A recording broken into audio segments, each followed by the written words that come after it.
दीदी दीदी दीदी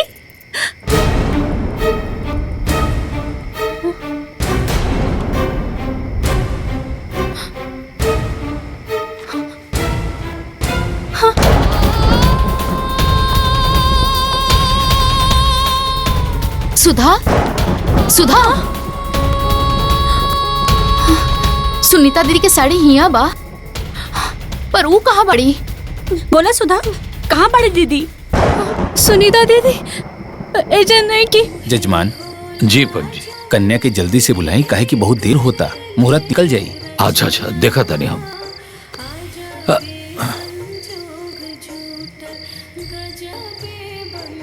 बाबूजी बाबूजी बाबूजी, माई माई, बाबूजी बाबूजी बाबूजी। का भइल पगली? का भइल? इतना घबराइल काहे बड़ू? माई का भइल बेटा? बाबूजी, सुनीता दीदी की चिट्ठी। चिट्ठी?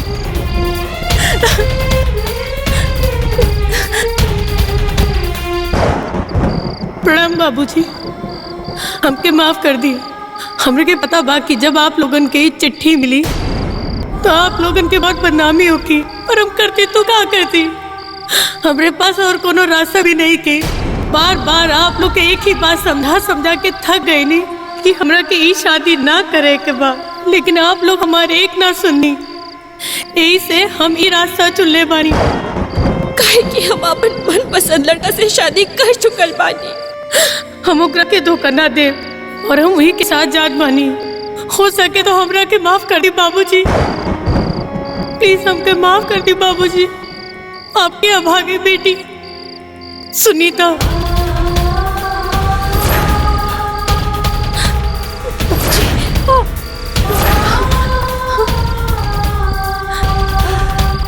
जौना बात के डर रहे वो है भाई। हे भगवान, दिखाओ रे के काम मुझे कैसा। काबिल भैया, हमारा मुंह पर काली पोता गई। अब हम समाज में का मुंह दिखाए? सुनीता भाग गई। अब कहाँ हुई? तुम्हारी भी बारात खड़ी है। अब बारात वापस जाए और हमरा पर तू होई, तू होई। इतना बदनामी के बाद हमने के घरे अब के बियाह करे के राजी हुई। अब हमार सुधा से के बियाह करी? अम्मा जी, चुप हो जाए। देखी हमारे पास सुनी, ई रोला धोला से कुछ न हुई। हम जौन कहा तानी उहे करी। इससे न बारात वापस हुई, न बदनामी होगी, और न सुधा बिटिया की शादी की चिंता रही। तो हम का करी पाहुन? सुनी, एकांत में जा करके समधी जी के सब बात समझा दी और उनकर बेटवा से सुधा बिटिया की शादी करवा दी। इससे न बारात वापस होगी, न लोग जनिए और न बदनामी होगी। लेकिन जवन जीजा कहा था ना, सही कहा था ना। चली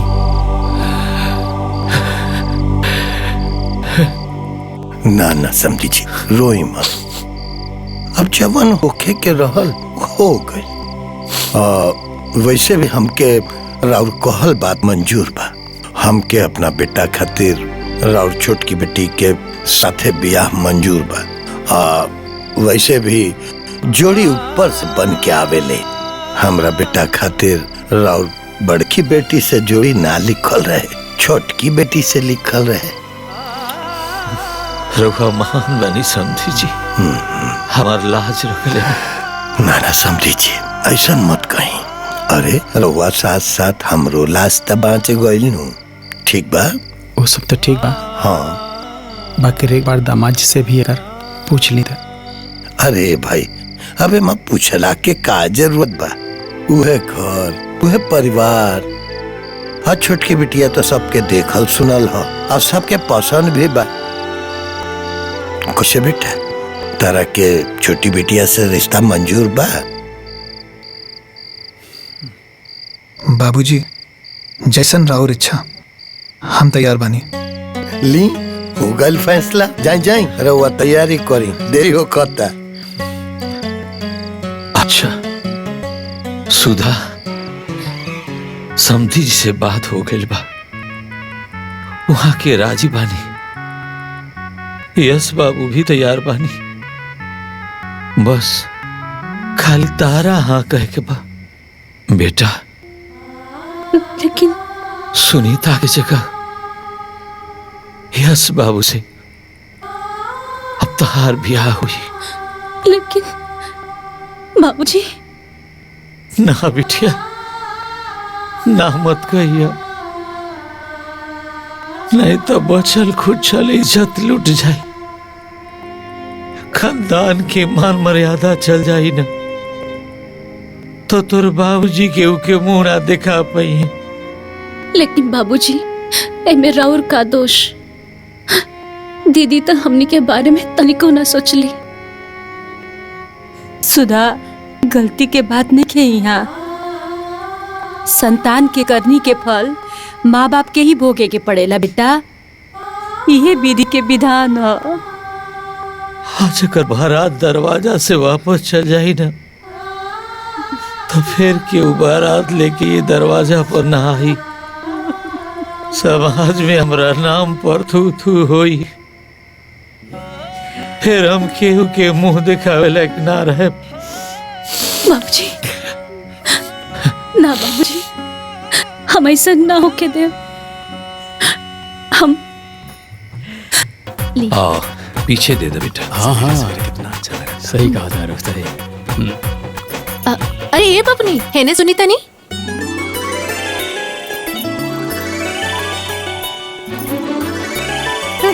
हाँ अरे जाई अपन भैया से पूछी ना कि पूजा ही इन्हें सुन बुचिया, आवत नहीं। ये भाई हाँ बोला। देख ना रे, हमरा तो बुझाते नहीं खे कि सड़िया कौन है के कर। अरे माई हाय देखा, हाय जन साड़ी बा, ई दीदी के सास के साड़ी है, पकड़ा।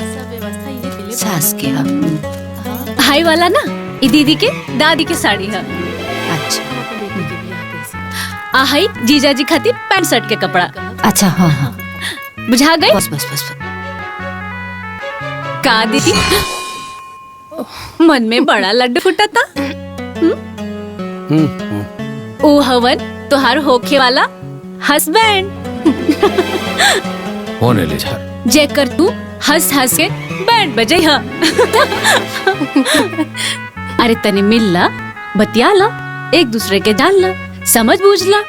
हमका ना समझे के बा, और वैसे भी तू बड़ा समझदार बाड़ू ना, तू ही जाके समझ ला, तू बहुत स्मार्ट बाड़ू ना। यस हम तो बहुत स्मार्ट बानी। तू जब मिल ला ठीक बा, हम ही जाते मिल लेबे, फिर बाद में हमके मत कहिया। ठीक बा। जीजा जी ली रवो मिठाई खाए। अरे ना ना, अरे ली खाई खाई, शर्माई मत, खाई खाई ली। अरे एगो हमरा तरफ से मिली। हाँ मिलेगा। सुना ये हम कहता तो दूसरा काम कर जा। हाँ हम खिला देता। अच्छा जीजा जी तनी हमने साथे चली था। अरे कहाँ? अरे बाहर और कहाँ? चली अरे, चली चली अरे चली ना, चली ना। अच्छा चला। अरे चली। दाल में काला लगा था। ये सब लड़की सब ऐसी परेशान। समझे जी, राउर बेटी बहुत काबिल बिया, जॉब से आयल बानी, देखो तानी एक के गोड़ पे दौड़त बिया। अरे ऐसन बेटी बड़ा नसीब से मिलेली। हाँ ये बात रुआ सही कहा था। बस हमार एक गो बेटा बा, अगर 2 गो होइत नु ता एहू के हम पतोह बना के ले जैती। ठीक है कहत। समझ जी, ली मिठाई खाई।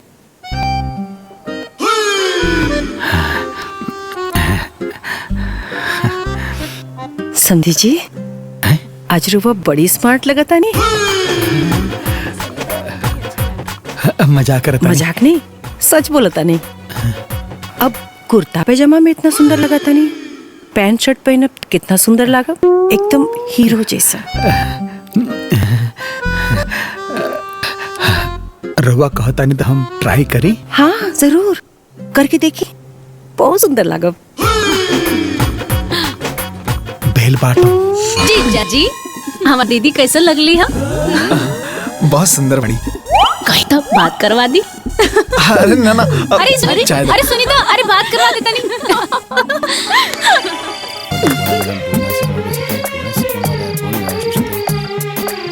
जजमान, बियाह के समय निकला था कन्या के बुलावा।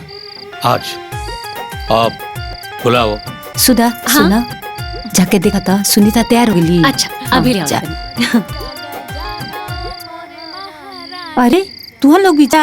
हाँ जाता नहीं। दीदी दीदी दीदी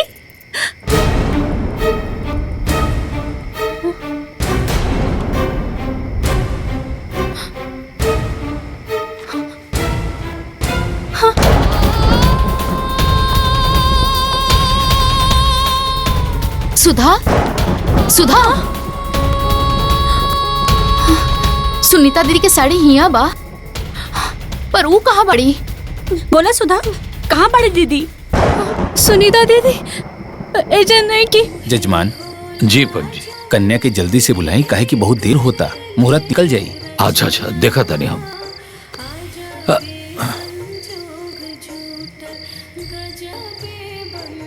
बाबूजी बाबूजी बाबूजी, माई माई, बाबूजी बाबूजी बाबूजी। का भइल पगली? का भइल? इतना घबराइल काहे बड़ू? माई का भइल बेटा? बाबूजी सुनीता दीदी की चिट्ठी। चिट्ठी?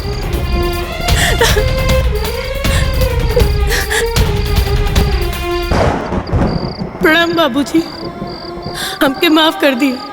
हमरे के पता बा कि जब आप लोगन के ये चिट्ठी मिली तो आप लोगन के बहुत बदनामी होगी, और हम करती तो क्या करती। हमरे पास और कोनो रास्ता भी नहीं के। बार बार आप लोग के एक ही बात समझा समझा के थक गए नी कि हमरा के ये शादी ना करे के बा, लेकिन आप लोग हमारे एक ना सुननी। यही से हम ये रास्ता चुन ले बानी। काहे कि हम अपन मनपसंद लड़का से शादी कर चुकल बानी। हम ओकरा के धोखा ना दे और हम वही के साथ जात बानी। हो सके तो हमरा के माफ कर दी बाबूजी, प्लीज हमके माफ कर दी बाबूजी। आपकी अभागी बेटी सुनीता।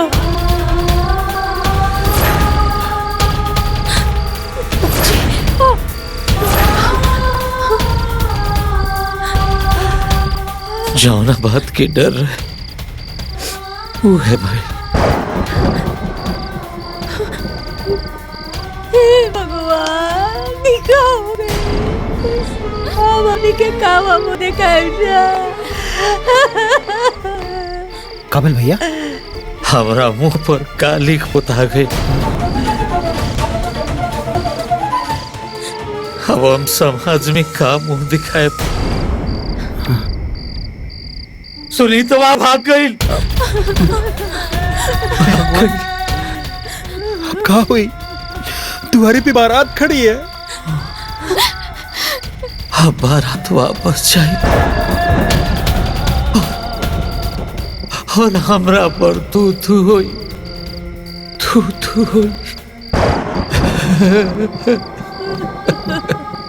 इतना बदनामी के बाद हमने के घरे अब के बियाह करे के राजी हुई। अब हमार सुधा से के बियाह करी? अम्मा जी चुप हो जाए। देखी हमारे पास सुनी, ई रोला धोला से कुछ न हुई। हम जौन कहा तानी उहे करी। इससे न बारात वापस हुई, न बदनामी होगी, और न सुधा बिटिया की शादी की चिंता रही। तो हम का करी पाहुन? सुनी, एकांत में जा करके समधी जी के सब बात समझा दी और उनकर बेटवा से सुधा बिटिया की शादी करवा दी। इससे न बारात वापस होगी, न लोग जनिए और न बदनामी होगी। लेकिन जवन जीजा कहा था ना, सही कहा था ना। चली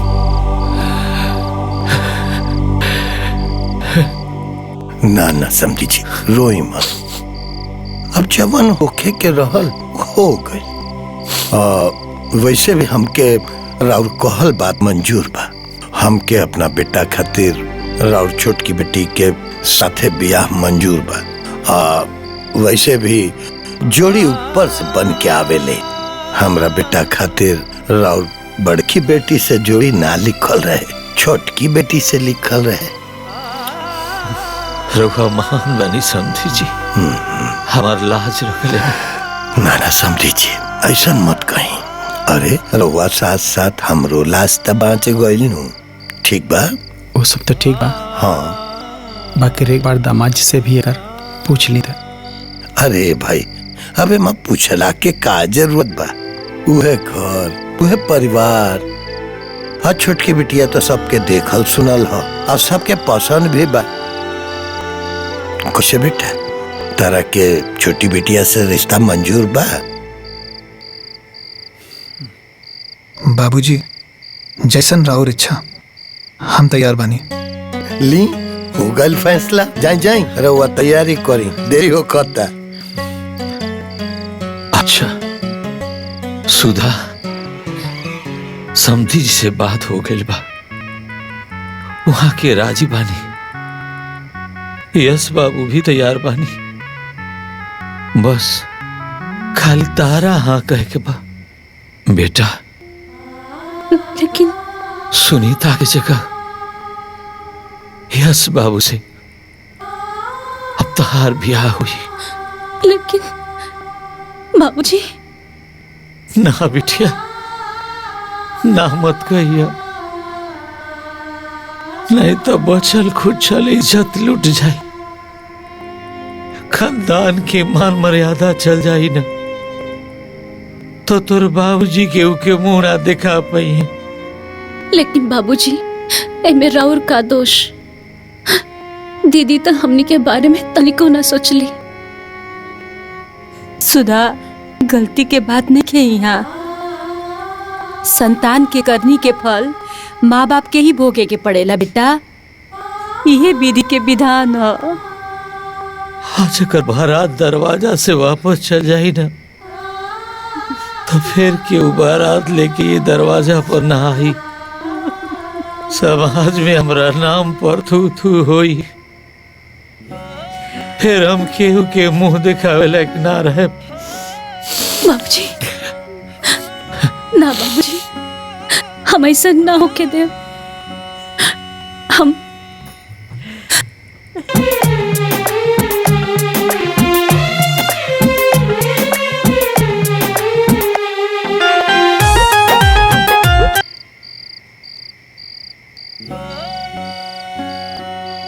समधी जी, रउआ हमार पगड़ी बचा लेनी। अरे ना समझी जी, ऐसे काहे कहतनी? और ई सब पर ऊपर वाला के खेला हो। रउआ तो जानते बानी, होई है सोई जो राम रचि राखा, को कर तर्क बढ़ा वही साखा। रउआ से एक और निवेदन बा। कहीं सुधा के बिया हमनी के एक बाहे कदन जा, वो बड़ा उहा बोह में बिया, ऊपर से ओकरा बहन के आघात लागल बा। हाँ ही तबा। तो हम चाहता नहीं कि ओकर विदाई अभी ना करके गौना बाद में करवैती ना, तरा और बड़ी मेहरबानी हुई। ठीक बा, रउआ ठीक कहतनी, लेकिन हमरो एक बात बा। रउआ के गौना जल्दी देवे के हो कि? हाँ जी। का गौना? गौना ना आई। हमरे से बिना पूछले, बिना सलाह मशवरा के लिए रउआ दूसरे लड़की से ब्याह कैसे करवा देनी? में दिक्कत का बा? आखिर एहू लड़किया तो वही घर से बानू। ओ घरे का लड़की हा, बाकी वो लड़की नहीं ना जो के हम पूजले रहली, जो के हम छकले रहली। ऐसे तो क्यों क्यों से ब्याह करके चल रही जी? अरे तो का भाई, लड़की सुंदर बिया, गुनी बिया, संस्कारी बिया, तब बिया हो गल तो का भाई? और फिर देखल सुनल जानल समझल बिया, छिका में देखले रहलू ना, कितना कर्मठी बा, अकेला ही सब संभाल ले रहे। अरे तय कर मतलब इतना न हुई कि मतलब कोनो भी कर्मठी और मेहनती लड़की के देख के अपने बेटा के ब्याह करे हम, और कुछ जानना जरूरी नहीं कि होला का? अरे यश के माई, जवन होखे के रहल नु उ हो गई। अब हल्ला मचौला से का होई? होई, जरूर होई। अभी खाली बिया भइल बा ना, गौना ना भइल बा ना, तो गौना होई भी ना। हाँ, हमें गौना लिए वही कि नहीं के? ई का कहत रो दुल्हन? हाँ, शादी ब्याह कोनो गुड्डा गुड़िया के खेल ना हो।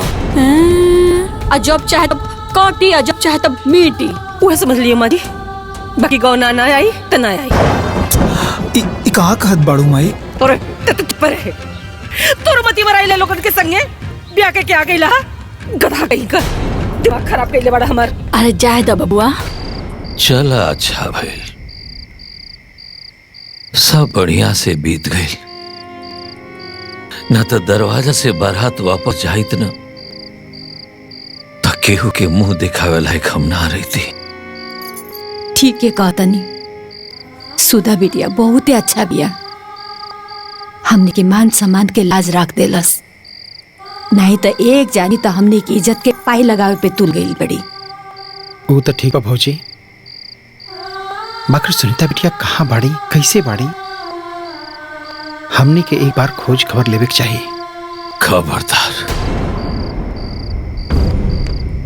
खबरदार जी, घर में वो मनहूस के केहू नाम लिहल तो न तो हमरा से बुरा केहू ना हुई। ए अम्मा जी, हाँ चलिए आप सब खाना खा ली। हाँ आओ तनी, जाए दी। चल सब। चलिए। यस के माई, लड़की में कोनो कमी नहीं की। अब परिस्थिति ऐसा आ गई कि बात मान सम्मान पे आ गई, तो अभी फैसला लेवे के पड़ल है। जवन हो गई ओके स्वीकार। कैसे स्वीकार कर लीजिए? जेता माछी क्यों घोटले बा, या तो फिर क्यों घोटले हो तो बताई, हम घोट ले। अम्मा जी, ब्याह शादी देख सुन के होला, आंख बंद करके ना। कुल खानदान, रंग रूप, चाल चलन सब देख के ब्याह होला। और ये तो एकरा में हौरजे का बा, घर खानदान माई बाप कुल परिवार सब तो उहे बा। खाली एगो लड़की ना बदलल बा, तो लड़किया में तो हमरा कोनो हर्ज नहीं के बुझात। अम्मा जी, का लगता रहो लोगन के कि हम ऐसे ही बरबराता नहीं?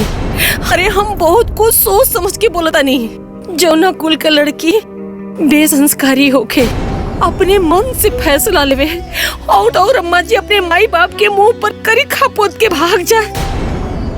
ओ कुल में ब्याह कर कहाँ का बुद्धिमानी बाजी, कहाँ का समझदारी बा? हमरा के ब्याह मंजूर नहीं खे। गौना ना आई। अरे माई, घर में एक केहू खराब निकल जाई तो एकर मतलब ई ना हो कि सब गलते बा, सब एक जैसा ना होला। हाँ बेटा, एक मछली तालाब के गंदा करेले और फिर वो तालाब का पानी केहू न पियला, काहे नहीं के समझता रहता है। हमार बात सुनी सब लोग, हमरा के ई ब्याह मंजूर नहीं के। गौना ना आई तो ना आई, बस। अरे माई सुना तो, माई।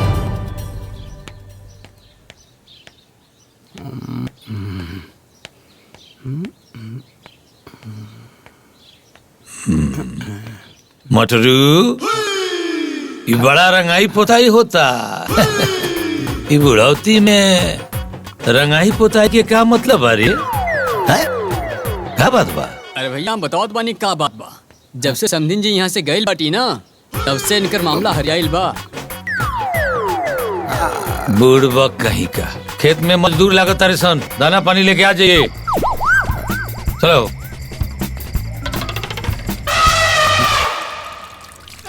ए बहू। हाँ माँ जी।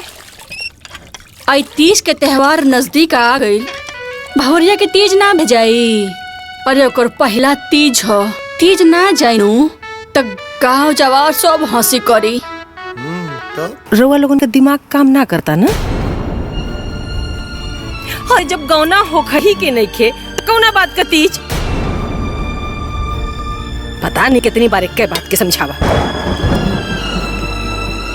देखा तरमाई, तो हम बताओ हम का करी? अरे महारानी समझी हैं तब ना कुछ होई। ए माई, जब ई मनी है ना तबे हो सकेला। ए बाबू, वो तो मनी है जो हाँ, लेकिन तीजिया ना जाइनू तो बड़ा पछतावा होई। आ उहो पछताई हा, तू देख ली हा। अरे तो हम का करी? अगर तीज लेके नइखे जाता नी तब पछताई, तीज लेके जाता नी ता ई गइली तब औरी पछतावे के पड़ी। हो गइल नहीं तो वह बात, आगे कुआं पीछे खाई। हे भोलेनाथ, अब तो ही कुछ रास्ता दिखाओ। हमरा तो कुछ समझ में नहीं खे आवत कि हम का करी। और ये पगला, हाँ? तो उनका के बतौले बिना कौन आकाश बा? तो चुपचाप तीज लेके निकल जो। हाँ, ना कुकुर भौंकी आ ना गाँव वालों जनी है। ए भाई, ई तो तय ठीक कहले है। अरे तो हम एक दिन का काले जाता नहीं। बाबूजी चाय। खुश रहो बेटा, खुश रहो। ले जाओ। बाबूजी, दादी और अम्मा जी कैसन बानी? माई तो एकदम ठीक बाड़ी। और अपना सास के हाल मत पूछो।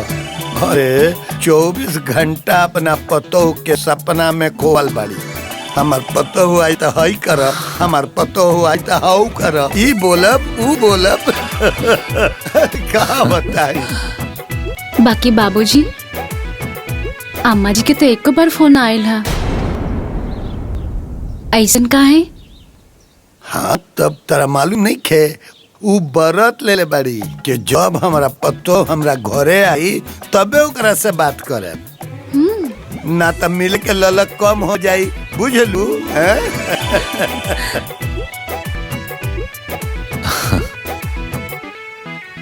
हमार बेटिया कितना भाग्यशाली बिया, केकरा इतना बढ़िया सास मिलल बड़ी। भगवान न करे केहू की नजर लागे। चाय पियल जाओ।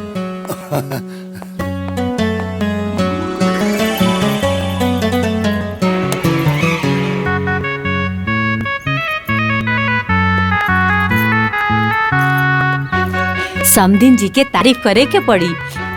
एक एक सामान चुन चुन के भेजले बड़ी, कुछ नहीं की बुलाई हो। हाँ माँ जी, सुहाग के तो सब सामान बा।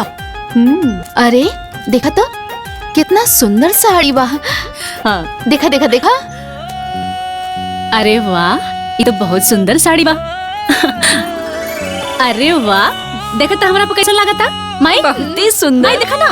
अरे देही पर लगा के मत जुठा रख रखे, कल 30 के व्रत बनू तो ओही में पहने के बैक रखे रखा। हाँ बबनी, तनी सबर करा, बाद में तो पहन ही के बाना। अच्छा ठीक है, तू कहता रहो, तुम रख देता नहीं।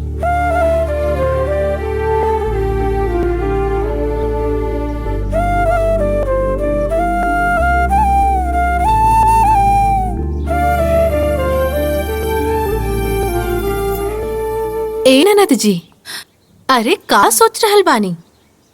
कुछ ना भाभी, बस ऐसे ही बैठा बानी। अच्छा, लागता नंदोई जी की याद आ रहल बा। हम सही कहत हई ना?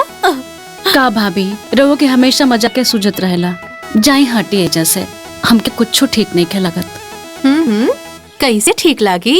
अरे मन में तो केहू औरो समार रहल बा। अच्छा सुना, जेकरा से बात करे के बा ना, हम ओकरा से बात करवा देत बानी, तो कर ला। अरे रुका ना। अरे लेकिन कहा? अरे आवत आनी।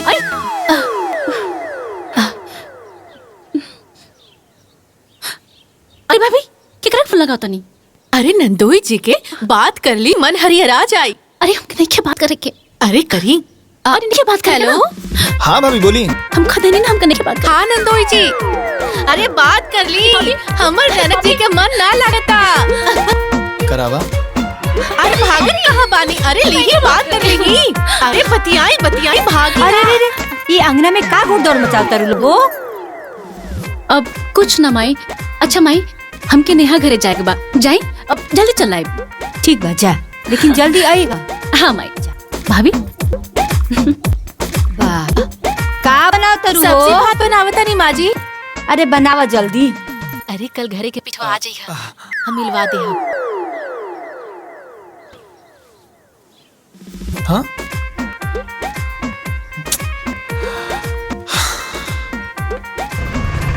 बस बस बस यहीं रोक। हाँ ये लापन पैसा। अरे मारा मारा मारा। ए भाई ई केशव जी के घर कहाँ बाटे? अरे जीजा जी प्रणाम। पाए लागत अरे है। खुश रहा खुश रहा। ये रास्ता तो चली दी हम हाँ चला चला।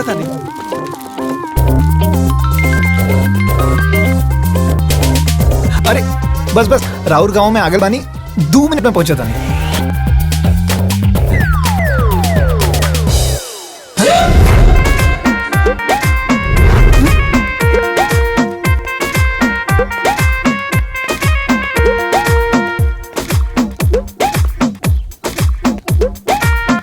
अरे बड़ा देरी कर देनी जी। अरे हम ऊ रस्तवा में अब ऊ दूजन अब। अच्छा अच्छा ठीक बा, आप लोग जल्दी जल्दी बतिया ले ही, हम अभी आवतानी। ठीक बा। हम आपसे यही कहा चाहता नहीं कि अरे दमाद जी रोवा। अरे ससुमा खुश रही। सुधा तू ऐसे काहे खड़ा बड़ू? ले आवा दमाद जी के घरे। आई दमाद जी घरे आई। आई अब चली।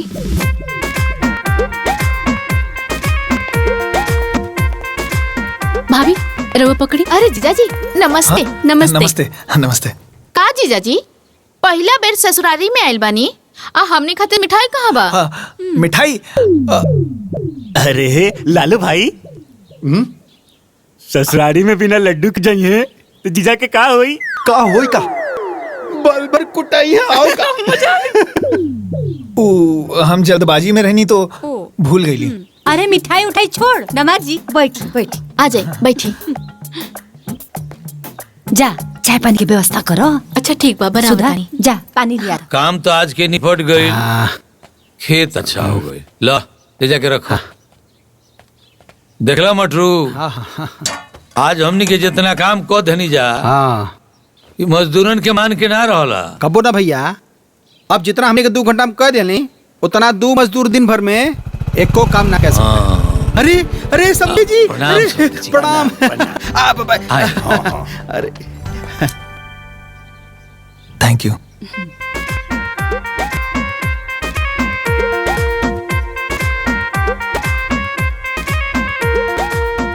ये बताई समधन जी कैसे बढ़ी? ठीक। ए पानी पिए के लिए आओ। बाबूजी। हाँ बाबुआ जी। खेती बाड़ी ठीक बा ना? हाँ? और बताई माता जी कैसन बानी? यस बाबू कैसन बानी? ए राधा। हाँ माँ। मीठा पानी के तनी इंतजाम करो। अच्छा अभी करतानी।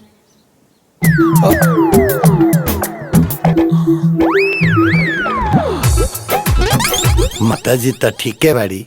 यश बाबू अपना साइड पे गए हम फोन मिला देता नहीं रवे बात कर ली।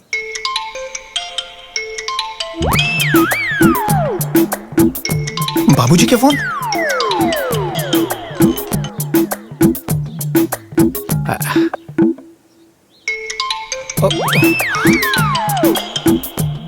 हे भगवान अब का होगी? का बोल दमाद जी, काहे परेशान हो गई नी? अब वो कहा है कि हम घर पे बिना बतौले आयल बानी। बाबूजी देखिए तो कहा सोचिए। देखा फिर फोन आवत बा। ए राधा जी हम आवत हैं। ए सुधा। हाँ दमाद जी के बेडरूमा में ले जा लोग। हाँ वो पानी लेवे आवते हुई हैं। चली आई चली। हाँ चली देखा फिर फोन आ गया। जा चली चली अंदर चली। और शायद बीजी। अच्छा अच्छा कोनो बात ना। ए पानी पी के का भौजी आए? काम वाला सब लोग आए? कब से पानी खाती जो आता? वो काम करता लोग, हम देता नहीं। ले आओ।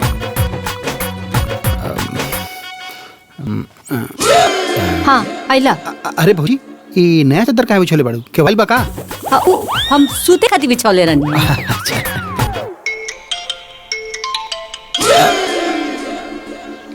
अरे ये फोन क्या कर बजाता? अरे वो दुल्हन के रिंगटोन। हाँ अच्छा लेकिन दुल्हन का रिंगटोन तो रघुपति राघव राजा राम है। बदल न सकेला। हाँ सीबीआई के बड़ा पूछ बनल बड़ा, ले जा जल्दी। जाता नहीं, हम तो ऐसे मजाक करता नहीं, लेकिन जाए बा। ए भाभी, हमके कौनो तरह से ऐसे से निकाला, नहीं तो बहुत गड़बड़ जाई। कुछ करी। लिहल जाओ। अब पहली साड़ी एक पहन ली। ना ना, हम साड़ी ना पहनब ना। देखी मजबूरी है, दूसर कोनो रास्ता तो ना बा। हैली पहन ली। ना कुछ हो जाई, हम साड़ी ना पहनब।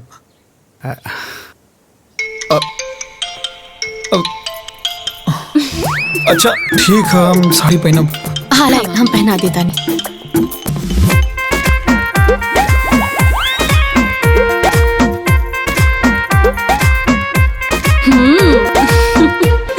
चलिए।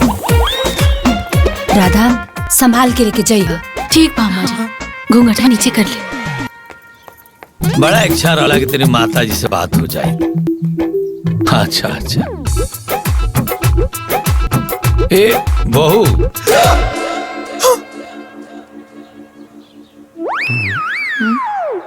ई क्या हो? अरे चिथरू के मेहरारू है ना, घर में सबसे मिले आयल रही है, उहे के छोड़े जाता नहीं। हाँ हाँ।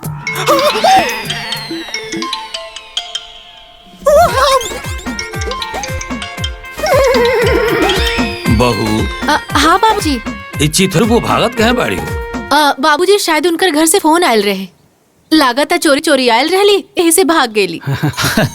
अच्छा। अरे हम लड़का के फोन लगावा तनी तब बार बार काट देता, कहीं व्यस्त होई।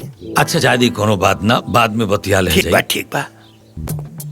ए अम्मा जी, हम अच्छा से पहुँचाए नहीं, अब केहू के पता न चलल, भनक भी ना लगल केहू के। हे ठाकुर जी बचा लेनी। ओ देखो जीजा जी कौन भेष में आवत रे। अरे जीजा जी, अरे साड़ी खोल के कहाँ भागा तारा? कहाँ हो गया? अच्छा। हाय ला, तू को लड्डू बचल बा, खा के मुंह मीठा करा। ली ली तू लो ठूसा, लो और ठूसा, और अगर उहरो कम पड़ी ना तो ये लो सरियो ठूसा। तुमने साला हुए कि ठग रहे।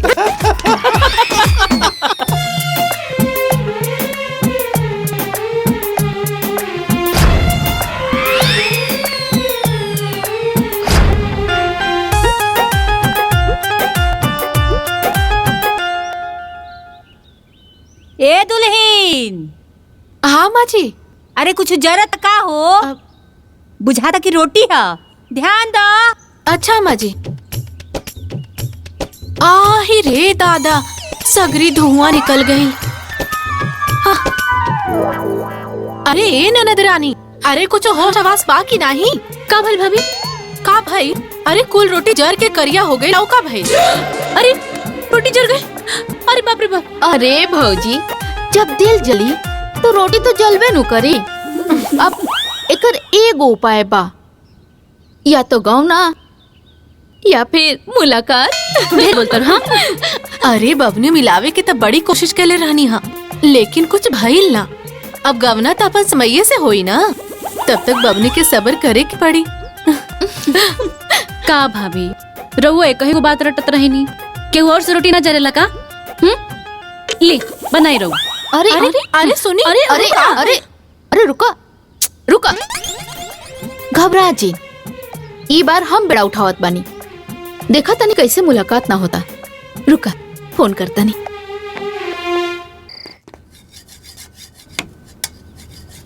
अरे नाना जी, अरे ये क्या करता नहीं जी? अरे भाभी देखत नहीं कि बर्तन धोता नहीं। अरे नाना चले चले उठी, चले उठी। अरे हम धो ले बर्तन। अरे काहे? काहे? अरे रउआ हाथ करिया हो जाई और काहे? अरे भाभी करिया हो जाई तो का हो जाई? तो का हो जाई? अरे गौना के दिन नजदीक आवता और यह हाथ लेके रउआ ससुरारी जाइब तो लोग का सोचिया का कही?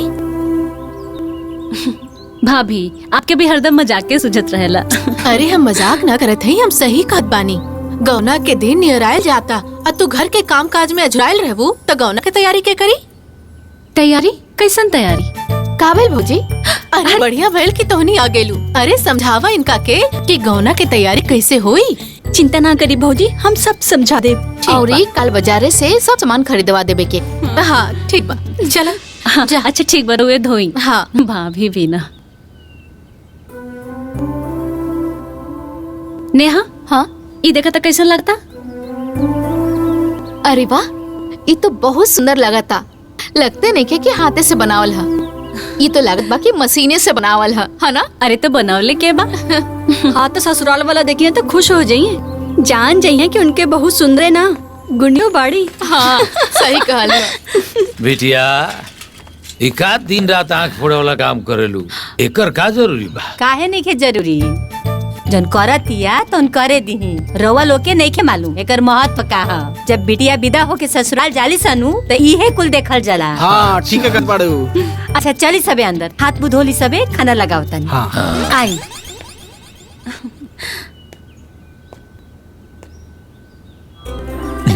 हाँ बाबूजी।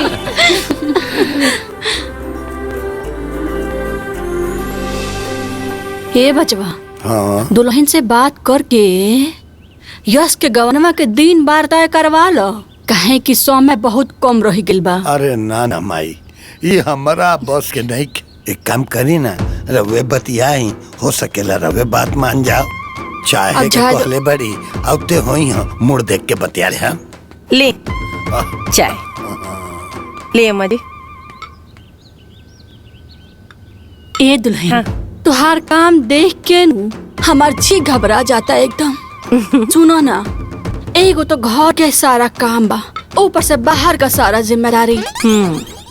और एक कप चाय एक टाइम केहू ना पी तो दुबरा ना जाई। तोहरो तो आराम मिले के चाहे न। अरे अम्मा जी, हमरा के कौनो परेशानी नहीं खे, रवा परेशान मत होखी। ऐसा करा तो यश के गौनवा अब जल्दी से मंगा दो, कहे कि तोहरो तो आराम मिले के चाहे न। ए धर्म पत्नी जी, मैं सही कहतरी। अरे कब ले खटनी करबू? रवा लोगन के हमरा खटनी से कोनो दिक्कत बा? ना ना, समय से खाना पानी मिल जाता ना, पेट निकल जाता। और तब का कोना कोना करत लगोरे बनी जी हैं? एक बार नहीं 1000 बार बोलते नहीं कि वो लड़की घर में ना आई ना आई, बाकी बार बार आप कोनो कर नाम लेवे नहीं। आज के बाद अगर कर नाम हमरा काने में आई ना तो हमरा से बुरा क्यों ना हुई। और हाँ अम्मा जी, अगर न पतो उतारे के इतने मन बा ना तो सबर करी, लागल बानी इंतजाम में हम, हो जाए और लोगन के इच्छा पूरी। फोन दी।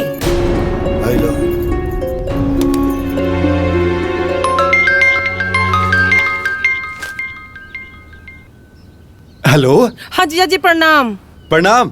अजीजा जी, आपसे कहिया से कहले बानी कि यश खातिर सुंदर सुशील संस्कारी लड़की देखी, का भइल देखनी? पता चलल कुछ? हाँ हाँ, लड़की देख ले बानी, सुशील बा, सुंदर बा, खानदानी भी है। बस एक बार आके देख ली तो बात आगे बढ़ाई। अरे जीजा जी, तो बड़ी अच्छी बात बा। तो एक काम करी ना, रुआ और लोगों से बात करके हमरा के बता दी, फिर हम आजाद बानी।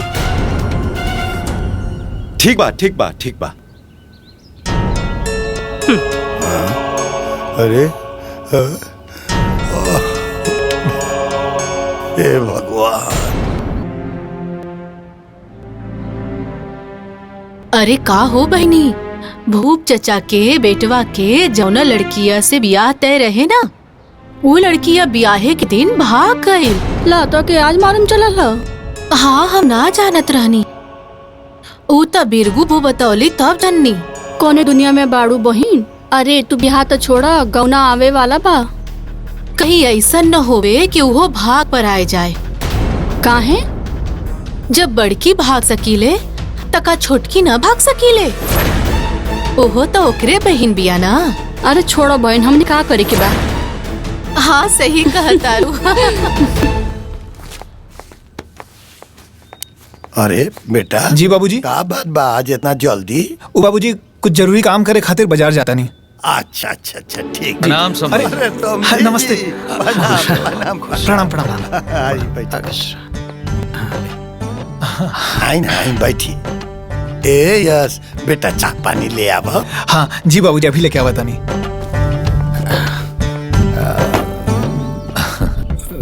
अभी सुनाई समधी जी। समधन जी कहा बाड़ी लौकत ना है। भीतर बाड़ी लौकी अन कैसे आवत बाड़ी, बैठी रवा।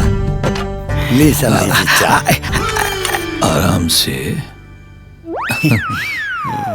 ली ली बाबूजी।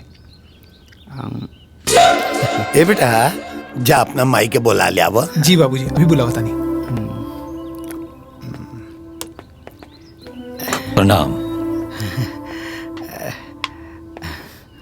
कहतानी कि गौना के दिन नियर आ गइल बा, कोनो बढ़िया साइड देख के दिन बार रोपा जाइत। तैयारी भी तो करे के बा ना। कोनो दिन बारी रखे के जरूरत नहीं खे, हमरा के गौना करवही के नहीं खे। रउआ परेशान मत होखी, कोनो तैयारी नहीं करे के। ऐसन काहे कहा तनी समदिन जी? अरे जब बियाह भइल बा तो गौना तो होकबे करी ना। कोनो जरूरी बा का? अरे ब्याह तय भइल केहू और से, भयल केहू दूसरा से, तो गौना भी होई तीसरा से।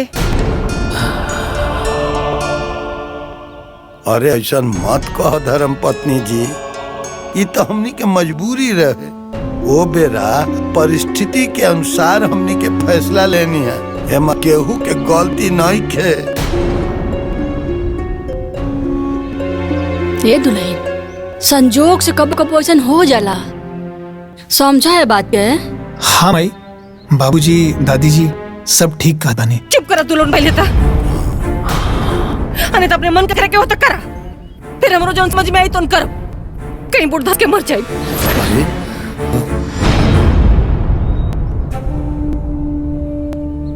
समधिन जी, रउआ तो हमरा छोटकी बिटिया के देख ले बानी, सुंदर बिया, संस्कारी हिया, गुणी हिया। आखिर ओकरा में कौन कमी बा का? ओकरा में कोनो कमी नहीं खे, कमी ओकरा खून में बा। समधिन जी साफ साफ सुनी, राउर बड़की बिटिया ब्याह वाले दिन आपन बारात दुआरी पर छोड़ के माई बाप के मुंहे पर करी खपोत के भाग गई। वह खून न छोटकियों में बा, तो कैसे हम मानी कि दूध का दुल्हन हुई? हमरा कैसे लेकर के बिटिया के आपन पतो नहीं खे बनावे के, अपने बिटिया खातिर कोनो दूसर घर द्वार खोजनी। 5 उंगली बराबर ना होला समधिन जी, बराबर ना होला।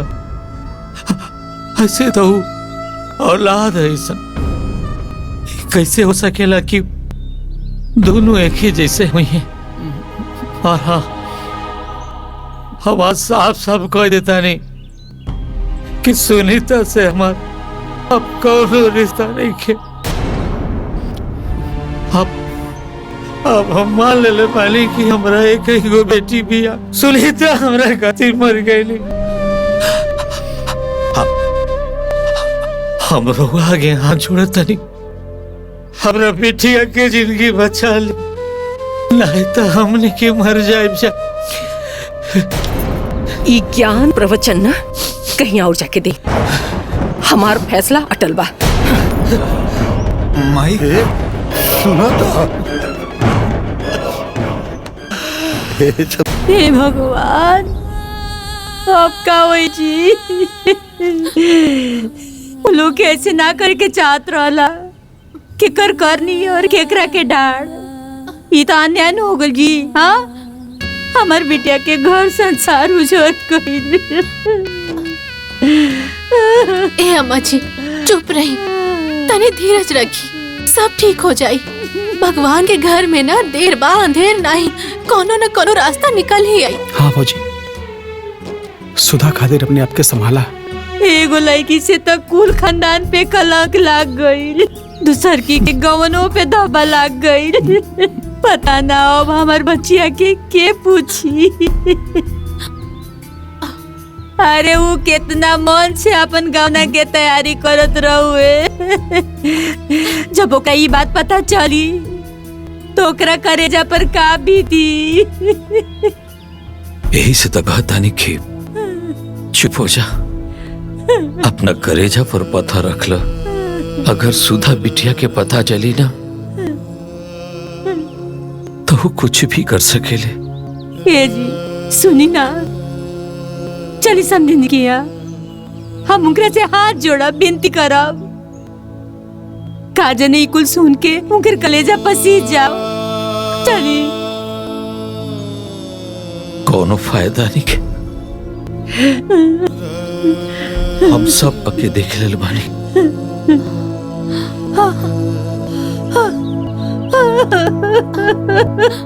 धीरे धीरे प्यार बढ़े लगा, बढ़े। ये ऑटो यहाँ कैसे? बबुआ। हाँ बाबूजी। ये ऑटो तू बुलौला? ना बाबूजी, हम काहे बुलाए? ये ऑटो के बुलौला सा? एम आई। हाँ? ये ऑटो का है? कहीं जात बाड़ू का? हाँ, लड़की देखा जाता नहीं। लड़की? लड़की? यस की माई गुस्सा थूक दा। जमन हो गल तमन हो गल, सोच समझ के फैसला कर, ना तो बहुत पछताए के पड़ी। बहुत सोच समझ के फैसला ले बानी। रउआ अपन काम करी, हम अपन काम कर देनी। अरे ना दुल्हन, अरे माई ऐसा मत करो। गाँव जवार में बड़ी जगह हसाई होई, समझत नहीं खू तू। जौने घरे के लड़की भाग गई, ओ घरे के लड़की लियोले से ना कुछ ही हो जाई। पता बा कि गांव समाज में का लोग कहता, थूकता कहता कि जौने घरे का बड़की भाग गई, ओ घरे का छुटकी जरूर भागी।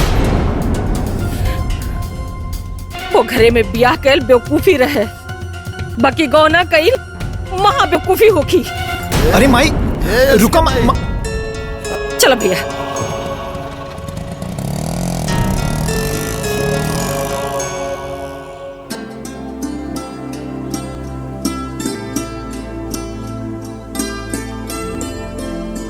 हमरा के राउर बिटिया हर तरह से पसंद बाड़ी। इनकर शिक्षा दीक्षा, पढ़ाई लिखाई, रूप रंग सब वैसे भाई जिसन हम चाहत रहनी। हमरे लड़का जोगे बाड़ी। अब हम आपके यहाँ रिश्ता करे के तैयार बानी। अब आप हमरे घरे आके हमार घर द्वार लइका ये सब देख ली। ना हमरा के कुछ ना देखे के बा। अरे सब जानल सुनल बा। अरे हम बहुत भाग्यशाली बानी कि हमार लड़की के रिश्ता आपके घरे होता। तब ठीक बा, ब्याह की तैयारी करी। ब्याह जल्दी करब। एक दिन आके दिन बारी रखा जा। अरे दीदी, थोड़ा सा समय देती जा तो हमने कुछ लेन देन की तैयारी कर लेती जा। अरे इस सब का कोनो जरूरत नहीं खे। बस रउआ लोगन अपन बिटिया एक जोड़ा साड़ी में हमरे यहाँ भेज दे, बाकी हम सब संभाल ले। बस एक गो बिनती बा, हमार बर्तियन के संभाल ले। अरे वो हो जाई, चिंता के कौन बात बा। तब जीजा जी चल जा। हाँ हाँ चले। आके दिन भर रखवा ले। अच्छा चली। जल्दी से ब्याह करके शादी का अध्याय खत्म कर देता रही, ताकि रोज रोज की बहसबाजी से पीछा छूटे। गौना ओना के कहानी खत्म होके न रही बांस न बजी बसुरी।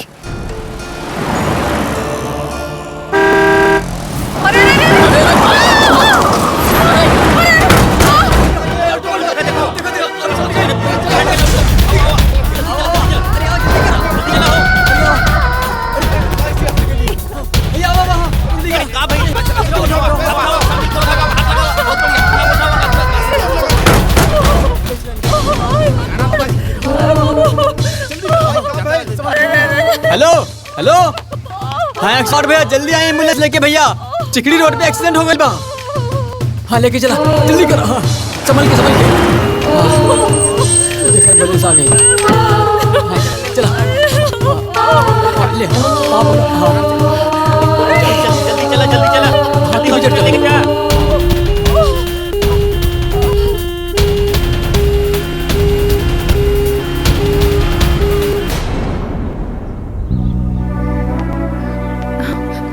डॉक्टर साहब कैसे बाड़ी भामा? ठीक है, दाहिने हाथ और दाहिने पैर की हड्डी में फ्रैक्चर हो गया है। अभी मैंने प्लास्टर लगा दिया है, घबराने की कोई बात नहीं है। हे भगवान। अब आप लोग उनसे मिल सकते हैं। चलिए, भगवान की कृपा से सब बढ़िया हो गए। चलो माई इका कह ले लू। माई ही तू ठीक बाड़ू ना? हाँ बेटा ठीक बनी। अम्मा जी रवा ठीक बनी ना? ये सब कैसे हो गई? ये मेडिसिन आप बाहर से लेके आ जाइए। यस जा ले। हाँ बाबूजी, हम लेके आवता नहीं। जल्दी जा। ओहो तरह के समझा के थक गई नी कि ज्यादा गुस्सा ना करे के चाहिए। रोज के किचकिच से घर के लक्ष्मी आ शांति भाग जाई। आ तू ना मन लू ना, आखिर हो गई दुर्गति, पड़ गई लू ना बिस्तर पे। अब सिस्टर, अम्मा जी के कुछ खियावल जा सके लगा? अभी तो बिस्किट पानी चाय दे सकती हैं। अच्छा ठीक। अब बाबूजी जाई ना चाय लेके आई। रवा लोग भी पी ले हब और ये अम्मा जी की भी पिया दे हब। अच्छा बेटा। अम्मा जी चाय पी ली। हम पिया देता नहीं ना। ठीक।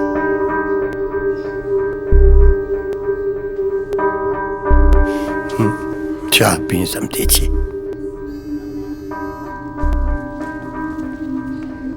अम्मा जी दी हम रख देता नहीं।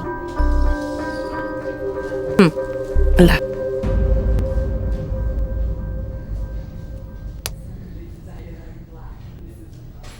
यश तू घरे चल जा बेटा, माई परेशान हो रही हूँ। अब बाबूजी हम चल जाए तो यहाँ के देखी। बेटा इच्छा हम पानी ना हम संभाल ले, तू जा काले आ जी। हाँ ख्याल रखिए अपन माई। जा। अच्छा तब हमनियों के चले के आ गया थी। ठीक बात समझी जी। चलो बिटिया। अरे बाबूजी, अम्मा जी के ऐसा हालत में छोड़ के हम कैसे जा सकेले? रवा जाए, हम अम्मा जी के एजा रख के सेवा कर। अरे जा समझी जी बानी, कोनो दिक्कत ना हुई। हाँ। अरे बाबूजी, एजा कोनो औरत ना बढ़ी और एगो औरत के परेशानी एगो औरत ही जान सकेली। बाबूजी के ना समझ में आई। रवा जाए, हम एजा रहब। वाह बेटा, हमरा तारा पर नाच बा।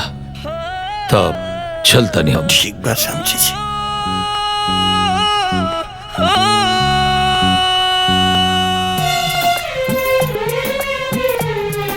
पानी।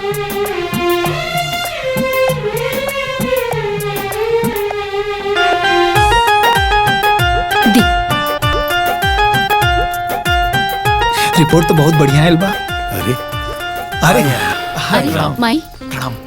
जी प्रणाम। प्रणाम। समदन जी कैसन तबीयत बा? ठीक बा। हाँ ठीक बा। और आज डॉक्टर डिस्चार्ज भी कर दी हैं और फिर 1 महीने में प्लास्टर भी कट जाए। अब हम डिस्चार्ज फॉर्म पे साइन करके आवत बनी। ठीक है बेटा। एमे खिचड़ी बा बेटा, खिया दिया। हाँ। ई हालत में तो रवा के क्यों उठावे बिठावे के चाही, और अम्मा जी से तो कुल होई ना, और वहाँ के उम्मीरो नहीं के कुल करे के, फिर के उठाई बिठाई यहाँ के? हमार देखभाल करे वाला बहुत लोग बा। बहिन बाड़ी, ननद बाड़ी, केहू के बुला दे बाजी है लोग। ला आए गए नी लोग। इली हई का हो गल दीदी? संजोग रहल, का बताएं। अब आराम है भाभी? हाँ आराम बा, 1 महीना झेले के बा। ई कहतनी हाँ कि रउआ रुक जाती, पलस्तर कटला के बाद चल जाती। अरे भौजी, हम रुक जाती, पर का बताई, हमर सास बड़ा बीमार बाड़ी, हम छोड़ के ना आ सकीला। हम तो मजबूर बानी दीदी, न तो हम रुक जाती। वो का हा ना कि चिंटुआ के परीक्षा हुए और के अकेले छोड़ के नहीं आ सकीला। 2-4 दिन के बाद रही तो देख लेती। अब 1 महीना हा तो कैसे का होई?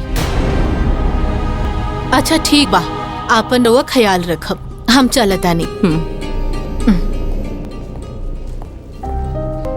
देखी हिम्मत मत छोड़ी, रवा हमने संगे चली। हाँ अम्मा जी, माई ठीक कहता रही। राउर सेवा हम करब, घरे चली। अब हम राउर बहू बानी, हम राउर सेवा ना करब तक के करी? हाँ। और अम्मा जी, हमरा खातिर माई में और रउआ में कोनो फर्क नहीं है, घरे चली। हाँ ये ठीक रही। संकोच छोड़ी आ चली। हम राउर ये एहसान कैसे उतारे? अरे महाराज कैसन बात करतनी? रहुआ हमार समधी हई, लोग गैर के मदद करेला, रहुआ तो आपन हई। अच्छा ही बताई, मुसीबत में आपन मदद ना करी तो के करी? अब रहुआ लोगन चले की तैयारी करी। हाँ देख लो माई, भामा जौना परिवार के गलत खत रही, आज दुख के बेरा में उहे परिवार काम आवता। कितना अच्छा बहु परिवार के लोग कितना गलत व्यवहार कैला के बाद भी आजू लोग अपन रिश्ता जोगावत रहे। अरे उ लड़की सुधा बाप हो बाप उ सेवा करतिया नु कि मत पूछो। उ ऐसन सेवा करतिया कि भामा ओकर सास ना महतारी हो के सो बाकिर भामा के आंख अभियो ना खुलल, अभियो नहीं के समझता रही। बाबू तू घबरा मत, धीरे धीरे सब ठीक हो जाई। एगो काम करो, तू जा उनका के देखी अब। ठीक बा माई, हम कल चल जाए।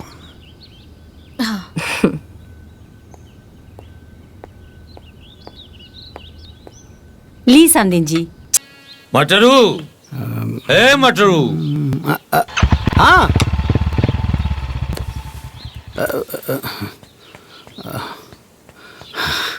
जी भैया। जा साइकिल उठाओ, आजा बाजारे समधिन जी खातिर अनार के जूस ले आओगे। ए रोज सवेरे ले आओगे बा।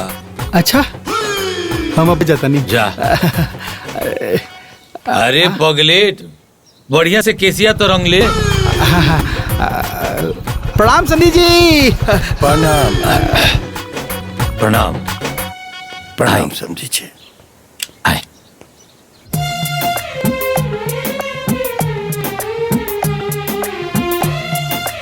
अम्मा जी इली खाएं। बस। अरे अम्मा जी अभी खैला ही कितना बानी, खाई थोड़ा सा और। खाए ना तो सेहत कैसे बनी।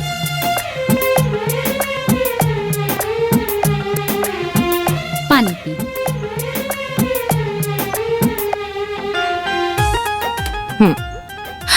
अरे बाबूजी। आई आई समधी जी।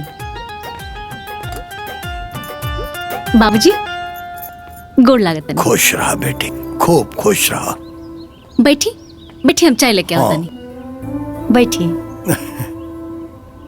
बैठी बैठी।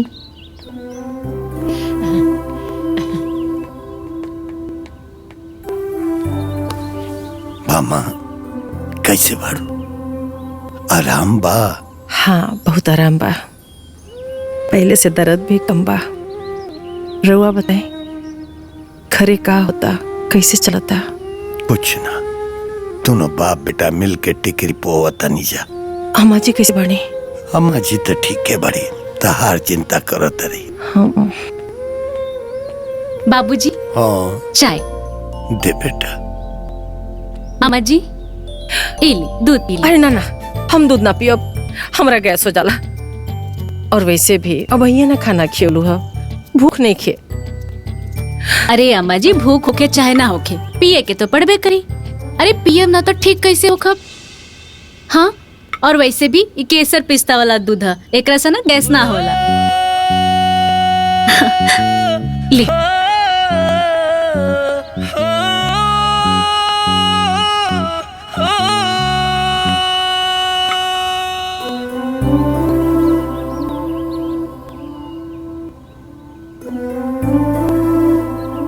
अरे बाबूजी दी ना हमके।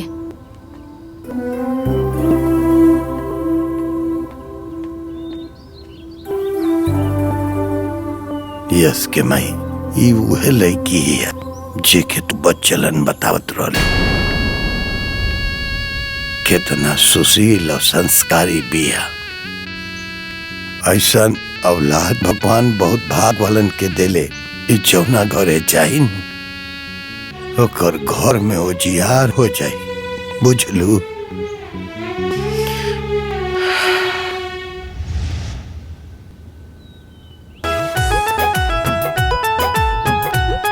बस बेटिया, अब हमरा से ना खा जाए। अरे खाली पेटे बानी, खाली पेटे दवाई खाए तो नुकसान करी। ली अब तू खाला, हमार मुंह दुखा गल। अरे इतना प्यार से खियावतिया, खाई ओकरा बाद हम तेल लगा दे। रह सब बैठी, हम अभी आवतनी। देखनी परिवार कितना संस्कारी बा, ये लोग के अंदर कितना प्यार भरल बा। रिश्तेदार के सेवा ऐसे करतारी जैसे कोई भगवान के करे। अब रउए के तेल लगावे के बा तो का हो गई? हम और बहिने लेखा बानी नु। हाँ वो तो बा, बाकी अरे कुछ ना होई। ए दीदी अब हमनी के जात नहीं जा। ठीक बा, चल लो। माई हो गल तेल लगावल? हाँ हो गई, बस थोड़ा सा ही बाकी बा। दा हम बाल झाड़ देता नहीं। ए बबनी, अरे आप रह दी, जाई कुछ खा ली, दही हम कंघी करित बानी। ना भाभी, बाल झाड़ के तब खाइब हम खाना। का बबनी, अरे सब आप ही करब, अरे हमरो के तो सेवा कर दी। काहे? सास हमार बड़ी तो हम ना सेवा करब तक क्या करी? जाई रहो अपने सास के सेवा करी।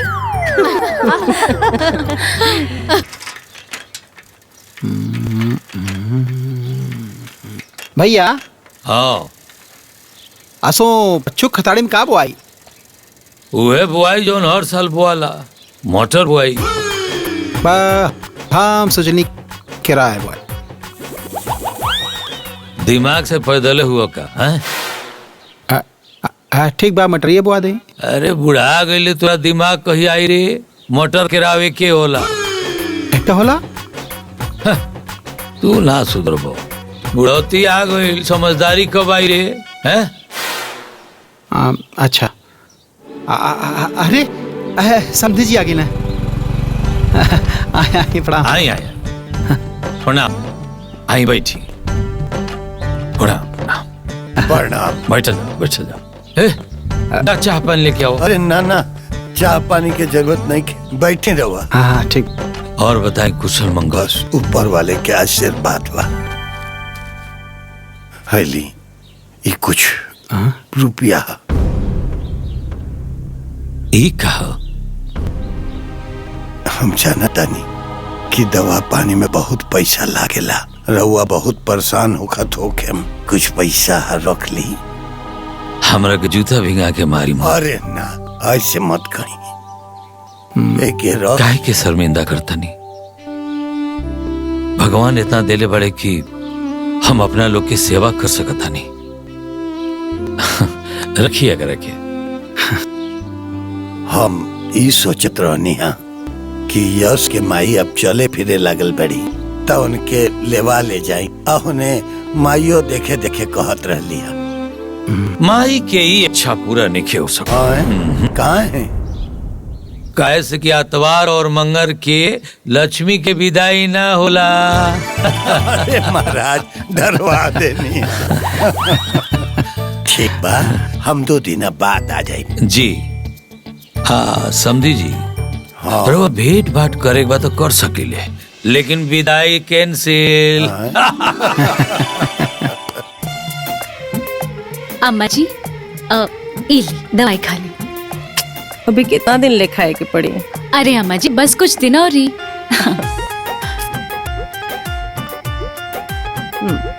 हम पिया देता नहीं। ली माँ जी, है दूध पी ली। माने कि ना तू लोग खिया पिया के हमरा के मुइये दा। अब बस रवा के दूधे पिए के बा, ओकरा बाद रवा मालिश हो जाए, फिर रवा आराम से सो जाए। माने रवा भी शामिल है ना में ना? और का? पी माई दया करा, हम मालिश कर देता नहीं। तू लोग जा आराम कर। हाँ ठीक, चलिए।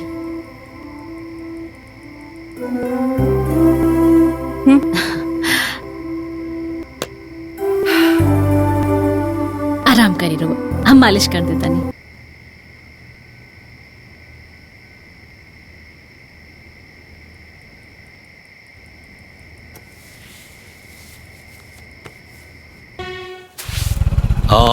अरे रुका भैया।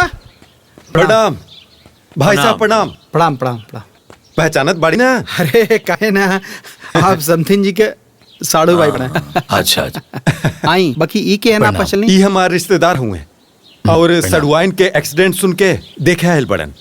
आई मिलवा देता नहीं। हाँ चलिए चलिए।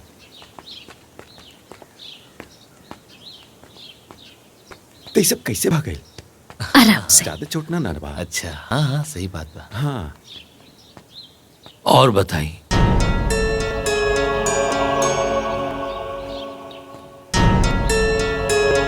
आई बैठ जा। नमस्ते जीजा। नमस्ते। प्रणाम।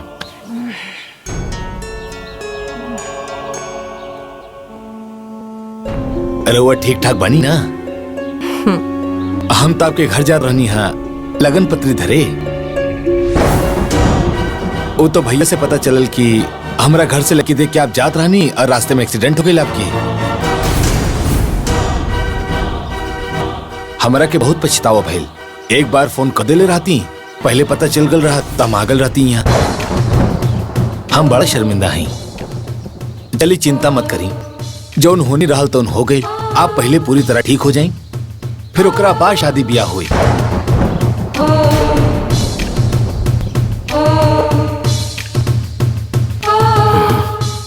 हमारा कोनो जल्दीबाजी नहीं की। अच्छा तब हम चलता नहीं, आप अपन ख्याल रखिए। अच्छा प्रणाम। प्रणाम।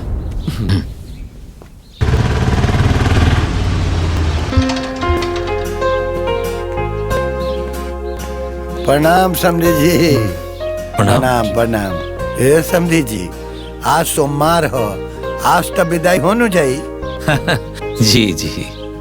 अहो चले के तैयारी करो। जी। का भाई? सुधा, सुधा, का भइल बबनी? सुधा, ना माई, माई, माई, ये सब हम का सुना था माई। और वो लोग एकर बियाह के बात करत रहल माई। बोला ना माई, बोला ना माई, बोला ना माई। बताओ तनी बेटी, बताओ तनी। हमनी के तरह से छुपौले रहनी आजा, छुपौले रहलो, लेकिन अब हम ना छुपाई। तार सास गौना खातिर मना कर देले रहनी।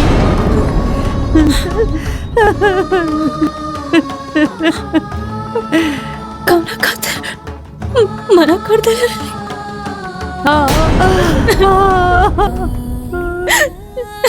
तार बाबूजी गई रहल नहीं है के मनावे खातिर।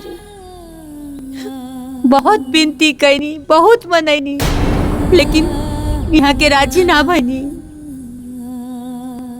बहुत कोशिश कैल गई, लेकिन पता ना यहाँ के काहे ना मननी। रउआ दुखी मत होगी समधिन जी। सबसे बड़ा रिश्ता होला इंसानियत के, और सेवा सबसे बड़ा धर्म। हमनी के राउर सेवा ऐसे ना कहनी जा कि रउआ खुश हो जाए।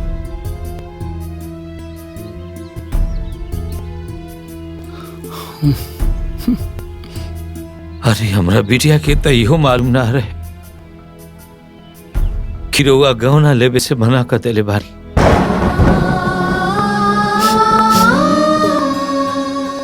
सेवा के तब ही अपन फर्ज समझलस, अपना सास के सेवा कैलस। रउआ दिल पे कोनो बोझा लेके मत जाई, एकदम निश्चिंत होके जाई रउआ, एकदम निश्चिंत होके। हाँ समधन जी, यहाँ के जौन कहतानी सब सच कहतानी।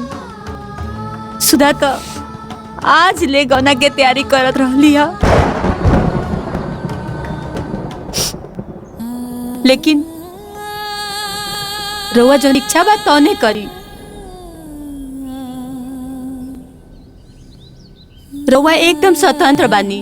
हमनी के तरफ से कौनो दबाव नहीं खे।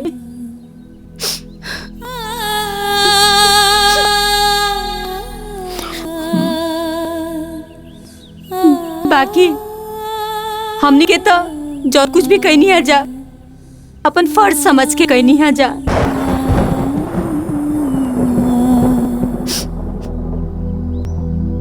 रउआ अपन घर संसार में एकदम सुखी रही, खुश रही। बाकी हमनी के किस्मत में जौन होके के रही तौन हो ही जाए। हमार सोच खराब रहे।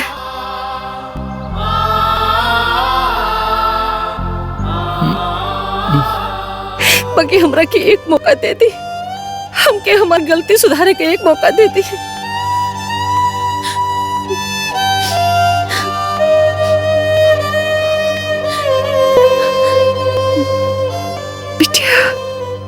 हम तो हर दोषी बनी, माफ के दम रखे,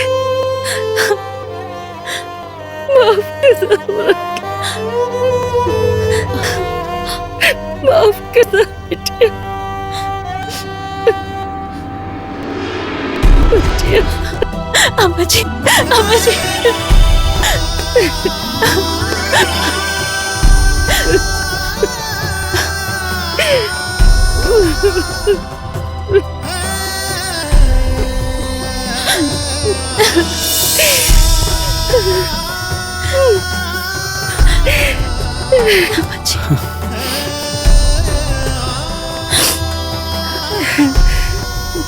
दिल छोटा मत करी समझन जी।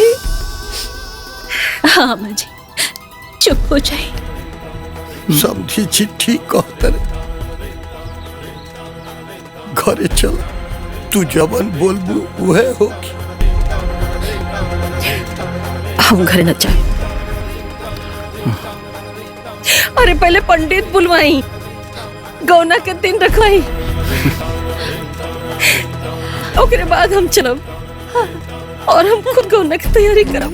हाँ समधिन जी, हम खुद गौना के तैयारी। इका ही कुल बाबा आदम के जमाने के साड़ी देखा होता नहीं, रोवा लगे एगो गत का साड़ी देखे का। अरे ऐसा साड़ी दिखाई ना कि जौन केहू देखे तो कहे कि हाँ तो केहू पसंद कैले बा का जी। हाँ। 2 मिनट रुकी ना, माल आइल बा वही दिखावता है। हाँ तो दिखाई, हम कहीं भागत नहीं की। ये देखी।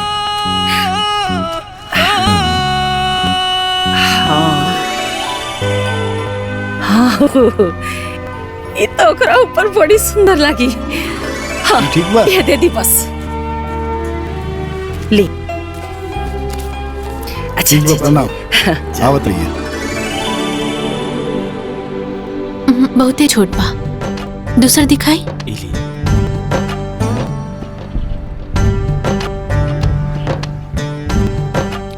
अम्मा जी देखी ना, ये बबनी पर कितना सुंदर लगी। देखी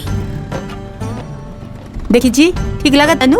हमरा का देखाओ तर, सुधा के देखाओ, बहू के देखाओ, बोले के पसंद आवे तो ले लो जा।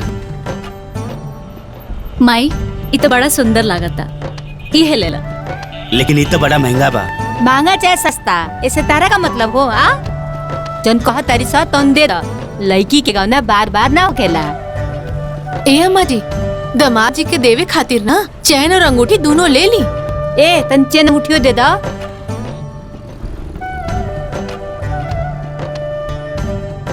लो दे दो। ला।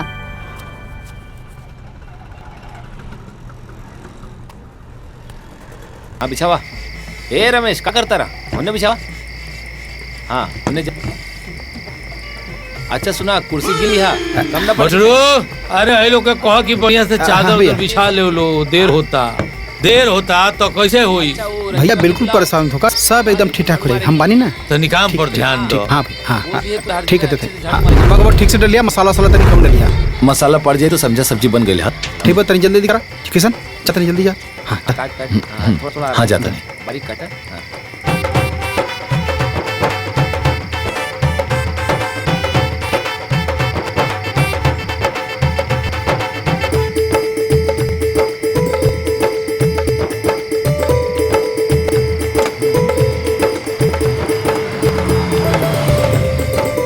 प्रणाम प्रणाम। आओ आओ आओ। अरे खुश रहो, खुश। चले चलो। आई सर। ना गाड़ी में से सामान निकाल ले आओ। चले। ले जा, पीछे ले जा। हाँ चलाओ। समझी जी, ई सामान घरे भेजवा दी अंदर। ई हमारा पतो के गौना के साड़ी है। अच्छा अच्छा बाबू रखवा दो।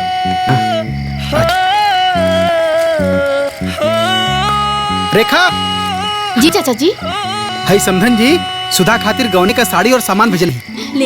ले जा। आइली अम्मा दही आ दुल्हा दुल्हन के खिया के अचर धरवा के रस्म शुरू कर दी। अरे दुल्हन भौजाई तू हऊ, तू खियावा। अच्छा ठीक बा अम्मा जी। आइली नंदोई जी, अपना हाथे से हमरे ननद जी के खिलाई। ले पकड़ी। खियाई खियाई शर्माई ना। जीजा जी आज के बाद रोज अपना हाथे से सखी के खियावे के हो की।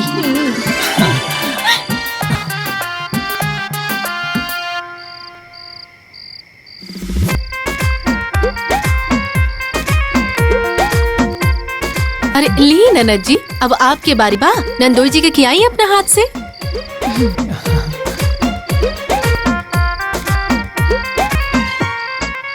ए सखी अंगूरी बचा के, लगा था कि जीजाजी बहुत भुखाई बड़े, कहीं अंगूरी न काट खाएं। दूगो कबूतर मिलन खातिर। लाई लाई बबुआ जी आशीर्वाद हो आशीर्वाद।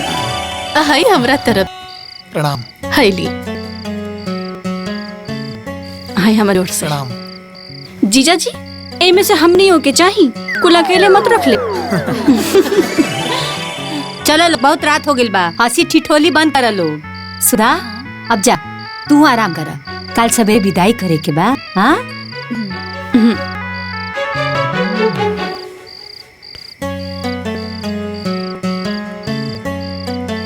बबुआ रो जाई आराम करी, कल सवेरे जल्दी उठे के हुई। जी माई। और हाँ हाँ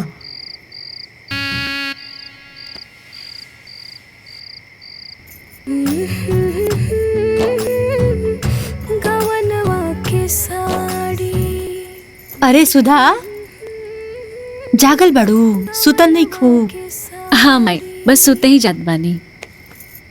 का हो का बतिया उतारू लो। देखा सुधा, अब कल से तार नया जीवन की शुरुआत होके जाता। हाँ नया गांव, नया परिवार, तारा के सब क्यों के अपनावे के पड़ी।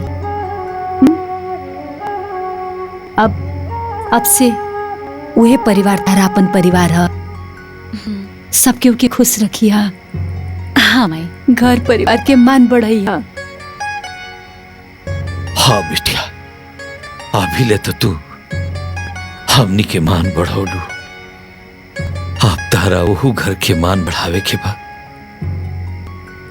दू गो घर के प्रतिष्ठा अब तारा हाथ में बा।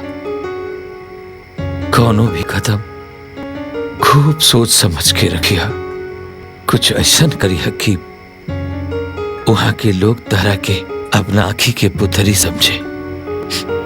जी बाबूजी, हमरा और बेटी है और हमरा वजह से आप दोनों के ऊपर कबो कोनो आँच ना आए। हम कबो कोनो ऐसा काम ना करब जेकरा से रवा लोग के सर नीचे हो जाए। बाकी बाबूजी माई आप दोनों की बड़ी याद आई, बड़ी याद आई।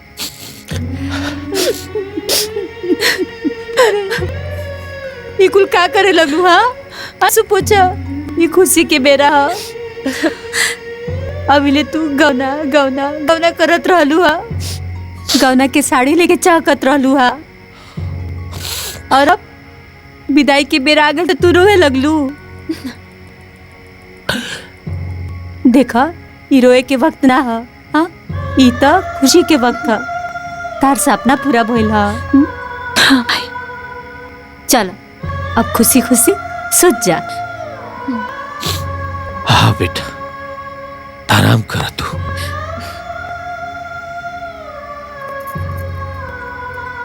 चल सोच जा।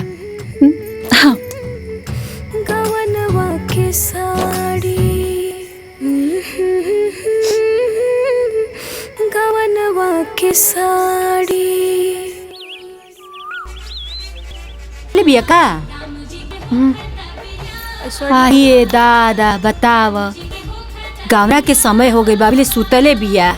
आधी रात ले कूदत रहलिए गावना के खुशी में, अब जाए के बेरा हो गई तो सुतल बिया। हे भगवान, ससुरा में जाके का करी भला बताव। सब के उठ गई, गौनारी भी उठ गई, सब तैयारी हो गई, वो सुतले बिया।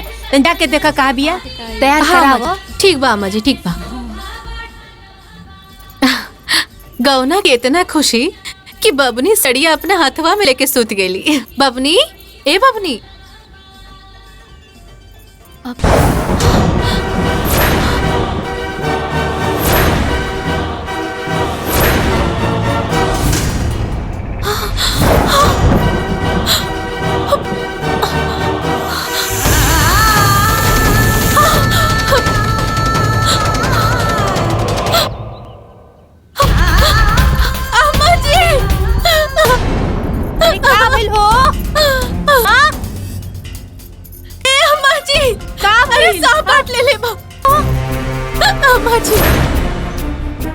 अयो दादा ये का हो गई? किशन के बाबूजी और फरियाद ए जी अरे हेने आई ना तनी सुनी जल्दी आई हेने का भाई देखी ना सुधा के का हो गई? का भइलो? सुधा के सांप काट देले बा कोनो ओझा के बुलाई जल्दी। मटरू ओझा के बोलो बाबू जा कोनो डॉक्टर के बुला। जी बाबूजी। ए भगवान ओकरा के बाहर निकाल लो, तू सुधा के बाहर निकाल लो। जल्दी निकाल। अयो दादा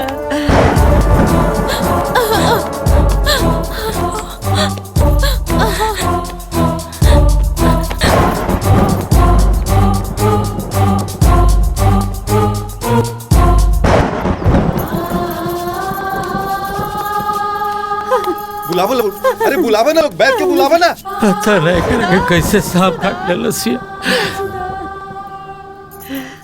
सुधा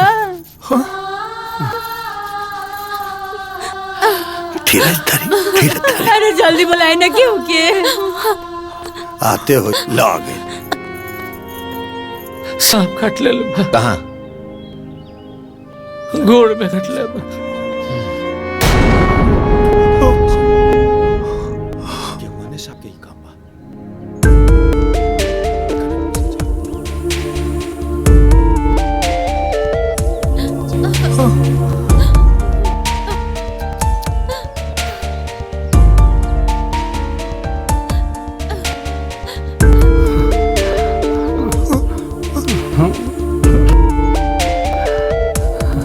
बाबूजी बहुत देर हो गई बा।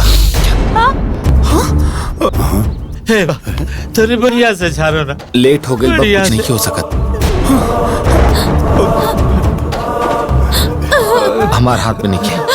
अरे चमका अरे डॉक्टर के बुलाए ना जी। अरे किशन डॉक्टर बुलाया। डॉक्टर के बुलाई जी। डॉक्टर के बुलाओ बाबूजी जल्दी डॉक्टर के बुलाओ। डॉक्टर फोन करा। सुधा सुधा किशन जल्दी डॉक्टर के बुला। आ गए डॉक्टर साहब। डॉक्टर साहब बच्चिया के सांप काट ले बा। घबराई मत, हम देखते हैं।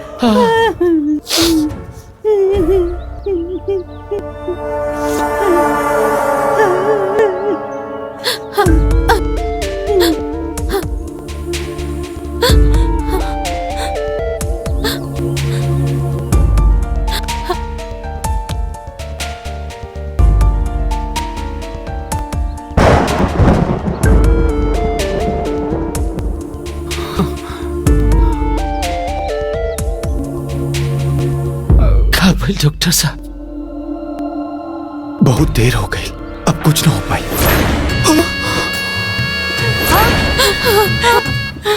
ऐसा मत कही डॉक्टर साहब। कोनो बढ़िया इंजेक्शन दी, कोनो बढ़िया दवाई दी, हमरा बिटिया के बचा ली। ओकर गाँव ना ले लोग आइल बा।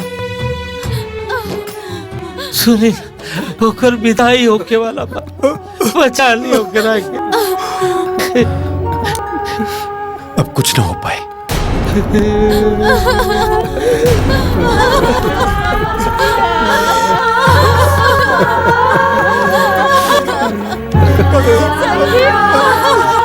सुधा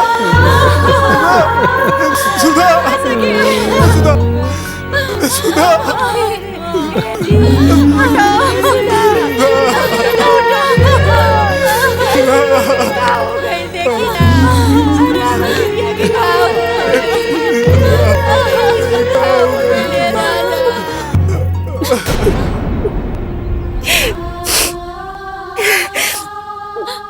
बात सुनी, वो हमार बहू रानी, उनकर घर यहाँ बाटे, उनकर सारा काम, उनकर हर दिन विदाई वहाँ से नहीं, यहाँ से होगी। ऐसा करी रुआ बहू के गौना डोली में करा के लेके आई।